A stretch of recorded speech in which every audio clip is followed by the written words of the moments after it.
Wherever you go, whatever you do, throw a little at it. Omax, Vest and Briefs. Chennai தலைமை செயலகத்தில் சட்டப்பேரவை தலைவரை C. Vijayabaskar சந்திப்பு நிகழ்த்திருக்கிறார். சென்னை தலைமை செயலகத்தில் சபாநாயகர் ஜே.சி.டி. பிரபாகருடன் சி. விஜயபாஸ்கர் சந்திப்பை நிகழ்த்திருக்கிறார்.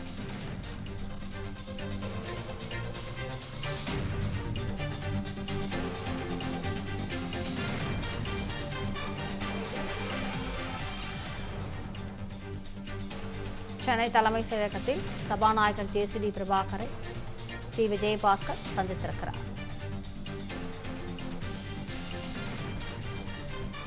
எடப்பாடி பழனிசாமிக்கு எதிராக கொடுத்த மனுவை வாபஸ் பெறுகிறார் சி. விஜயபாஸ்கர்.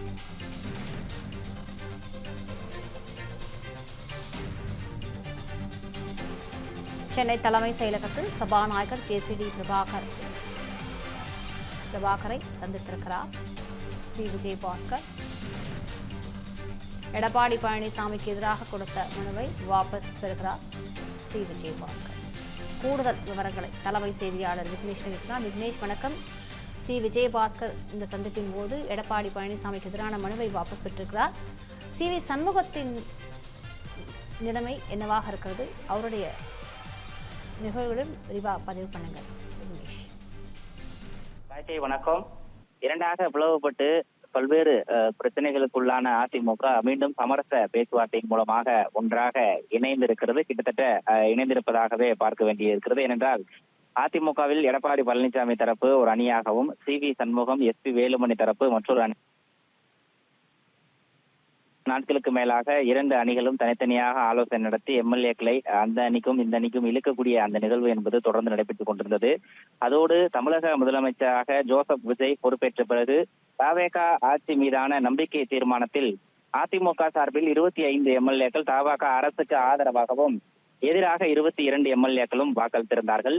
25 எம்எல்ஏக்கள் அதிமுகவினுடைய கொறடா உத்தரவை மீறி வாக்களித்ததாக கூறி அந்த 25 பேரையும் தகுதி நீக்கம் செய்ய வேண்டும் என எடப்பாடி பழனிசாமி தரப்பு மனு அளித்திருந்தது. அதே நேரத்தில் 25 பேரை பொறுத்தவரையில் தமிழக சட்டமன்றத்தில் நாங்கள் தான் பெரும்பான்மையானவர்களாக இருக்கிறோம், எஸ்.பி. வேலுமணியை சட்டமன்ற குழு தலைவராகவும், சி. விஜயபாஸ்கரை கொறடாவாகவும் தேர்வு செய்து தங்களுடைய தரப்பு கோரிக்கையை வழங்கியிருப்பதாகவும், எனவே எங்கள் மீது எந்த விதமான நடவடிக்கையும் எடுக்கக்கூடாது என்ற ஒரு கடிதத்தை வழங்கியிருந்தார்கள்.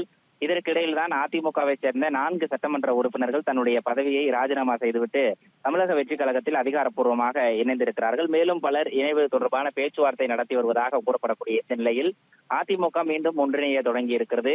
S P. Velumani, C. V. Shanmugam தரப்பில் இருந்த எம்எல்ஏக்கள் 10க்கும் அதிகமானோர் எடப்பாடி பழனிசாமியை சந்தித்து தன்னுடைய ஆதரவை தெரிவித்திருக்கிறார்கள். அதே நேரத்தில் எடப்பாடி பழனிசாமியை பொதுச் செயலாளராக ஏற்று அவருடைய தலைமையின் கீழ் தொடர்ந்து பணியாற்றுவோம் என்ற ஒரு உத்தரவாதத்தையும் உறுதிமொழியையும் தன்னுடைய கடிதத்தில் குறிப்பிட்டிருக்கிறார்கள். அதன் தொடர்ச்சியாக எடப்பாடி பழனிசாமி தரப்பு மூத்த நிர்வாகிகளோடு வந்து தமிழக சட்டமன்ற தலைவர் மற்றும் செயலாளர் ஆகியோரை சந்தித்து எடப்பாடி பழனிசாமியை தலைமையாக ஏற்று அவருடைய தலைமையின் கீழே செயல்படுவோம் எனவும், இந்த அவருக்கு எதிராக கொடுத்திருக்கக்கூடிய அந்த மனுக்கள் அதோடு தங்களை தகுதி நீக்கம் செய்ய வேண்டும் என எடப்பாடி பழனிசாமி தரப்பு வழங்கியிருக்கக்கூடிய மனுக்கள் மீது எந்தவித நடவடிக்கையும் எடுக்கக்கூடாது என்ற ஒரு கடிதத்தையும் வழங்கியிருந்தார்கள்.